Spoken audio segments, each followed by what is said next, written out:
முதல்ல காலை உணவு எடுத்துப்போம். நம்ம இங்க இருக்க எல்லாருக்குமே காலையில நம்ம ஏதாவது ஒண்ணு குடிச்சுட்டு தான் வேலைக்கு போகக்கூடிய தன்மை இருக்கும். காலையில என்ன இருக்கு, நம்ம சாப்பிடக்கூடிய உணவுகள்ல மிக அற்புதமான உணவுகள் நம்ம கிட்ட ஏராளமாக இருந்திருக்கு. நமக்கு தெரிஞ்சதெல்லாம் காஃபி டீ. 200 வருஷமா காஃபி டீ குடிக்கிறோம். 200 வருஷத்துக்கு முன்னாடி ஏதோ ஒண்ணு குடிச்சிருப்போம் இல்லையா? என்னெல்லாம் குடிச்சிருக்கோம்னு கொஞ்சம் யோசிப்போம். சரி, அதுக்கு முன்னாடி காஃபியும் டீயும் தப்பா அப்படின்னு கேட்டா, தேநீர் ஒரு மிகச்சிறந்த பானம், சந்தேகமே இல்லை. ஆனா அந்த தேநீரை நம்ம எப்படி குடிக்கிறோங்கிறது முதல்ல நம்ம எல்லாருக்கும் தெரியணும். முதல்ல டீ போட தெரியணும். நமக்கு டீ போட தெரிஞ்ச ஒரு உலகத்தினுடைய இந்தியாவினுடைய எந்த இடத்துக்கு போயிருக்காரு உங்க அத்தனை பேருக்கு தெரியும். ஆனா நம்ம யாருக்குமே ஒரு தேநீர் எப்படி போடணும் அப்படின்னு பல பேருக்கு மறந்துட்டோம். ஏன்னா பல பேர் பாயாசம் காய்ச்சுற மாதிரி டீ போடுறாங்க.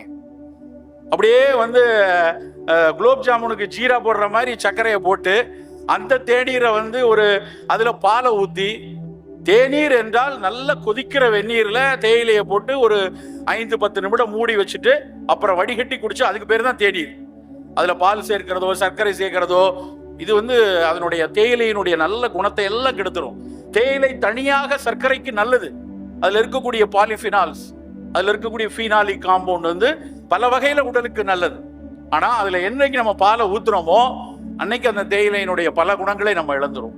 ஸோ இனிமேல் தேநீர் குடிக்கிறது அப்படின்னா அட்லீஸ்ட் அலுவலகத்தில் குடிக்கும் போது, மாலை நேரத்தில் குடிக்கும் போதாவது வெறும் பிளாக் டீயா இல்ல கருப்பு தேநீரோ பச்சை தேநீரோ எடுத்துக்கொள்ளலாம். தேயிலை இல்லாமல் பார்த்தா ரொம்ப ரொம்ப கொண்டாட வேண்டிய ஒரு உணவு நீராகாரம். வர இருக்கிறது வெயில் காலம். இந்த வெயில் காலத்துல இப்ப பங்குனி வெயில இருந்து ஆரம்பிச்சு இனிமேல் வரக்கூடிய 4-5 மாதங்களுக்கு காலையில் மிகச்சிறந்த பானம் அப்படின்னா அந்த நீராகாரம் தான். அறுதிட்டு சொல்லலாம். அதாவது உலகத்தினுடைய ஒட்டுமொத்த ஃபங்க்ஷனல் ஃபுட்னா என்ன சொல்லுவாங்கன்னா, பசி ருசியை தாண்டி உடலுக்கு ஏதாவது ஒரு நன்மை பயக்கக்கூடிய உணவுகளை ஃபங்க்ஷனல் ஃபுட்டுவாங்க. அந்த ஃபங்க்ஷனல் ஃபுட்டில் 40% உணவு புளிப்பேற்படுத்தப்பட்ட நம்ம கார்போஹைட்ரேட் உணவுகள் என்று ஒரு அறிக்கை சொல்லுது. 5-40%. ஒவ்வொரு நாட்டிலையும் நம்ம ஊர்ல எப்படி இட்லி தோசை இருக்கோ, ஒரு அரிசி மாவை முந்தின நாள் அரைச்சு புளிக்க வச்சு மறுநாள் ஆவியில வேக வச்சு எடுக்கிறோம். இதே மாதிரி ஆப்பிரிக்கால ஓகி அப்படின்னு ஒரு உணவு இருக்கு. இரு என்று ஒரு உணவு இருக்கு. இப்படி ஒவ்வொரு நாட்டிலையும், சீனா ஜப்பான்ல பாத்தீங்கன்னா கம்பூச்சா அப்படின்னு ஒரு உணவு இருக்கிறது. தேயிலையை புளிக்க வச்சு குடிப்பாங்க. இப்படி ஒரு கார்போஹைட்ரேட் பொருளை புளிக்க வச்சு அடுத்த நாள் பயன்படுத்தக்கூடிய அந்த ஃபெர்மெண்டட் ஃபுட்டுல மிக மிக முக்கியமானது நீராகாரம். அப்படி என்ன அது பயன் தருது அப்படின்னா, நம் உடலினுடைய பல்வேறு எதிர்ப்பாற்றலையும் சரி, நம்முடைய ஜீரணத்துக்கும் சரி, நம்முடைய சிந்திக்கும் திறனுக்கும் சரி, அத்தனைக்கும் உதவியாக இருப்பது நம் குடலுக்கு உள்ளே இருக்கக்கூடிய இன்னும் பெயரிடப்படாத பல பாக்டீரியாக்களும் வைரஸ்களும் என்று நவீன உலகம் கண்டறிந்து சொல்லிட்டு இருக்கு. இது என்ன சும்மா அவங்க சொல்லல, ஒரு சின்ன ஆராய்ச்சி செஞ்சாங்க. அந்த ஆராய்ச்சி உங்க அத்தனை பேருக்கும் தெரியும். ரொம்ப இன்ட்ரெஸ்டிங்கான ஆராய்ச்சி. நமக்கு ஒருவேளை சிறுநீரகம் பழுதாயிருச்சுன்னு வைங்களேன், அப்ப என்ன பண்ணுவாங்கன்னா ஒரு சிறுநீரகத்தை மாற்று அறுவை சிகிச்சை பண்ணுவாங்க. ஒருவேளை லிவர் பழுதாச்சுன்னா இன்னைக்கு லிவர் டிரான்ஸ்பிளான்ட் பண்றாங்க. லிவர் எடுத்து இன்னொருத்தர் லிவர் எடுத்து உள்ள வச்சிடலாம். அப்படி நுரையீரலை மாத்தலாம், இதயத்தை மாத்தலாம். இப்படி நிறைய அந்த ஆர்கன் டிரான்ஸ்பிளான்ட் சர்ஜரிஸ் வளர்ந்துகிட்டே இருக்கு. உடல்ல அடிக்கடி ஒரு துன்பம் வரக்கூடிய ஒரு நோய் inflammatory Powell disease, Crohn's disease பேரு. என்ன நடக்கும்னா, அது ஒரு உடலுடைய நோய் எதிர்ப்பாற்றல் திறன்ல இருக்கிற ஒரு பிழைனால, ஒரு ஆட்டோஇம்யூனால உள்ளுக்குள்ள இன்ஃப்ளமேஷன் தன்னால நடந்து சாப்பிட்ட உடனே மோஷன் போறது, சாப்பிட்ட உடனே மோஷன்ல சீதம் கலந்து ரத்தம் கலந்து போறது, உடல் மெலிந்து போகிறது. ஒரு மிக மிக வேதனையான ஒரு நோய் கிரான்ஸ் டிசீஸ், ஐபிடி அப்படின்னு சொல்லுவாங்க. அந்த நோய்க்கு என்ன பண்ணலான்னு பெரிய ஆராய்ச்சி நடந்துட்டு இருக்கும் போது, இந்த நோயில குடலுக்குள்ள நல்லது செய்யற பாக்டீரியாவே இல்ல. நல்லது செய்யற பாக்டீரியாவை நம்ம நீராகாரம் குடிக்கிற மாதிரி குடி வச்சோம்னா உள்ள ஏத்துக்க மாட்டேங்குது. நிறைய நல்லது செய்யற பாக்டீரியாவை எப்படி குடலுக்குள்ள வைக்கிறதுங்கிறப்ப ஒரு சிந்தனை வந்தது அறிவியலானுக்கு. என்ன பண்ணா அப்படின்னா, நல்ல ஹெல்தியா இருக்கிறவன் உடல்ல எங்க பாக்டீரியாஸ் நிறைய கிடைக்கும்னு பார்த்தா அவனுடைய மலத்துல தான், ஃபீசிஸ்ல தான் ஹெல்தி பாக்டீரியாஸ் நிறைய இருக்கிற இடம் மலத்துல. அந்த மலத்தை கொண்டு போய் இவனுக்கு கொடுக்கணும். ஒரு ஸ்பூன் எடுத்து சாப்பிடுன்னு சொன்னா சாப்பிட முடியாது. அப்ப என்ன பண்ணலாம், அந்த மலத்தை எடுத்து இந்த நோயுற்றவனுடைய குடலை அறுத்து அந்த மலத்தை எடுத்து டிரான்ஸ்பிளான்ட் பண்றாங்க. இதுக்கு பேரு ஃபீக்கல் டிரான்ஸ்பிளான்டேஷன் பேரு. கூகுள் பண்ணி பாருங்க தெரியும். அப்படி மலத்தை எடுத்து வைத்தால் குடலை நல்லது செய்யற பாக்டீரியா நல்லா அவனுக்கு மிகச்சிறப்பா அது சரியாயிடுச்சு. ஆனா அதோட சேர்த்து இன்னொரு விளைவு கிடைச்சது. அதுதான் நீங்கள் அத்தனை பேரும் தெரிந்து கொள்ள வேண்டியது. என்ன வந்ததுன்னா அன்இன்டெண்டட் எஃபெக்ட் அப்படின்னு சொல்றான்.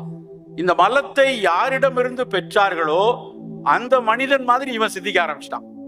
அந்த மனிதனுடைய அறிவாற்றல் வர ஆரம்பிச்சது. என்னடா மூளையவா மாத்திரம், வெறும் மலத்தை தானே எடுத்து மாத்தினோம் என்று பார்த்தப்புறம் தான் அறிவியலாளர்கள் கண்டறிகிறார்கள் அந்த குடலுக்குள் புதிதாக வந்த பாக்டீரியாக்கள்லாம் மூளையில் இருக்கக்கூடிய பிளட் பிரெயின் பேரியரை தாண்டி உள்ள போய் இவனுக்கு ஒரு புதிய சிந்தனை வளத்தை கொடுத்திருக்கிறது கண்டுபிடிச்சாங்க. இன்றைக்கு ஆட்டிசம் மாதிரி நோய்கள் எல்லாம் இந்த குழந்தைகளுக்கு இந்த ஃபோக்கஸ் தன்மையை கொடுக்கறதுக்கு குடல்ல இருக்கக்கூடிய பாக்டீரியாஸை நல்லா கொண்டு வந்து சரி பண்ண முடியுமா என்கிற ஆய்வு பல பில்லியன் டாலர்கள் முதலீடுல அமெரிக்காவில் நடந்து கொண்டிருக்கிறது. எதற்கு இதை இவ்வளவு தூரம் சொல்றேன் அப்படின்னா, நாம் சாப்பிடக்கூடிய உணவு நமக்கானது மட்டுமல்ல, நம் குடலில் தங்கி இருக்கக்கூடிய கோடானு கோடி பாக்டீரியாக்களுக்கும் ஆனது. அப்ப நம்ம சாப்பிட்ற சாப்பாடுல எவ்வளவு கவனமா இருக்கணும்னு யோசிச்சு பாருங்க. ஒரு வேளை உணவிலும் நீராகாரம் நமக்கான முக்கியமான உணவு. முந்தின நாள் சமைச்ச அரிசியில கொஞ்சம் தண்ணி விட்டு வச்சு நல்லா கையில பசைஞ்சு மறுநாள் காலையில கொஞ்சம் நல்லா மோர் விட்டு துளி உப்பு போட்டு நம்ம எடுத்துக்கொள்ளலாம். அப்படி நீராகாரம் எடுக்கணும். காலையில சாப்பிடக்கூடிய பானங்கள் ஃபங்க்ஷனல் பிவரேஜா இருக்கணும். எந்த உணவு எடுத்தாலும் ஏதாவது ஒரு வகையில் என் உடலுக்கு அது நன்மை பயக்குமா, ஏதாவது ஒரு வகையில் பின்னாட்களில் அது எனக்கு உடலுக்கு நன்மை பயக்குமாங்கிற ஒரு சிந்தனை நமக்கு இருக்கணும். எதை வேணாலும் கண்டதையும் குடிக்கிற ஒரு தன்மை இருக்கக்கூடாது. அப்போ ஒரு ஃபங்க்ஷனலா இருக்கிறதுல அன்னைக்கு என்னெல்லாம் எடுத்தாங்க? ஆவாரை கஷாயம் குடிச்சிருக்காங்க. ஆவாரை சாதாரணமா தமிழகம் எங்கும் எல்லா காலத்திலும் பூக்கக்கூடிய ஒரு பூ வந்து ஆவாரம் பூ. ஆவாரை பூத்திருக்க சாவாரை கண்டதுண்டோ, இது தமிழ் மரபு சொல்லக்கூடிய முக்கியமான ஒரு பாட்டு. இன்றைய அறிவியல் கண்டுபிடிக்குது அந்த ஆவாரையில குளுக்கோஸ் டிரான்ஸ்போர்டேஸ் என்சைம் அப்படிம்பாங்க. நமக்குள்ள இன்சுலின் சுரக்குது, நம்ம சாப்பிட்ட உணவுல இருந்து சர்க்கரை வருது. அந்த சர்க்கரையை செல்லுக்குள் தள்ளக்கூடிய பணிக்கு உதவியாக இருக்கக்கூடிய நொதிகளை தூண்டக்கூடிய தன்மை ஆவாரம் பூவுக்கு இருக்கிறது நண்பர்களே. ரொம்ப எளிய ஒரு பூ. இப்ப நம்ம ஏன் அந்த ஆவாரை எடுக்கக்கூடாது? சித்த மருத்துவத்தில் ஒரு பாடல் உண்டு, ஆவாரை புத்திருக்க சாவாரை கண்டதுண்டோங்கிறது தமிழ் மரபு. சித்த மருத்துவம் சொல்லுது, ஆவிரை கொன்றை நாவல் அலைகடல் முத்தம் கோஷ்டம் மேவிய மருத தோலும் மிருதுடரொக்க கொண்டு காவிரி நீரும் வற்றும் கடல் நீரும் வற்றும் தானேன்னு ஒரு பாட்டு.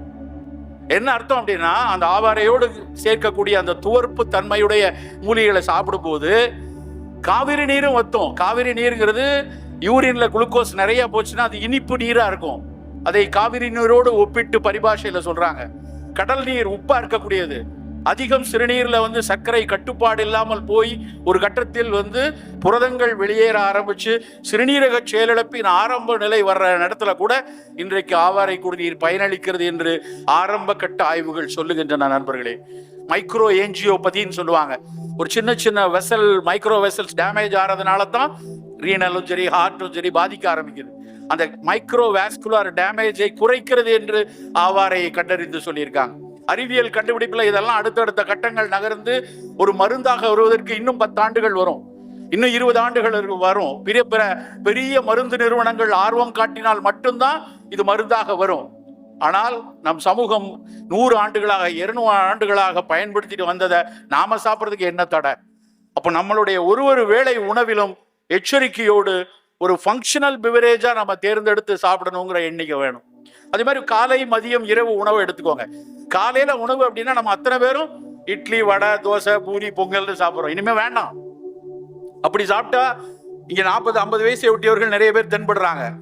சின்ன பிள்ளைங்க இட்லி வடை சாப்பிடட்டும். 40 வயதுக்கு மேல இருந்தா நம்முடைய காலை உணவுங்கிறது கொஞ்சம் சுண்டல், கொஞ்சம் நல்ல முளை கட்டிய பயறு, நிறைய காய்கறி துண்டு, ஒரு கப்புல சூப்பு, ஒரு 2 முட்டை போட்டு ஆம்லெட், இப்படி எடுத்துக்கணும். சரி சார், இதெல்லாம் பிஃபோர் ஃபுட்டா ஆஃப்டர் ஃபுட்டான்னு கேட்கக்கூடாது. இதுதான் காலை உணவு. அப்படி காலை உணவு நம்ம உணவு. சார் பசிக்குமே, 11 மணிக்கு பசிக்குமே, பசிச்சா உடல் நல்லா இருக்குன்னு அர்த்தம். 11 மணிக்கு ஒரு கொய்யாப்பழமோ கொஞ்சம் ஆப்பிள் துண்டோ ஒரு கப் மோரோ எடுத்துக்கொள்ளலாம். அதே மாதிரி மதிய உணவுலையும் நிறைய காய்கறிகள் புலால் துண்டு உணவுகளை எடுத்துட்டு அரிசியை கொஞ்சமா எடுக்கணும். இன்னும் ரொம்ப ஆச்சரியமான விஷயம், நான் பல உணவுகளை, பல நாட்டு உணவுகளை பார்க்கிறேன். மிக அதிகமாக குழம்பு அப்படிங்கிற ஒரு விஷயம் நம்ம ஊர்ல மட்டும்தான் இருக்கு. மற்ற ஊர்ல எல்லாம் பிரெட்டுக்கு ஒன்று சாஸை தடவுறான், ஒன்று மயோனைஸை தடவுறான், இல்லைன்னா ஏதோ சீஸை தடவுறான், ஏதோ ஒன்று தடவி சாப்பிட்றான், இல்லைன்னா தனித்தனியா வச்சிருக்கான். மக்காச்சோளத்தை வேக வச்சிருக்கான், உலகத்தில் மெக்சிகன் ஃபுட் எடுத்துங்க, அமெரிக்கன் ஃபுட் எடுத்துங்க, யூரோப்பியன் ஃபுட் எடுங்க, குழம்புன்னு ஒன்னே இல்லை. ஆனா நம்ம கிட்ட எத்தனை குழம்பு இருக்கு.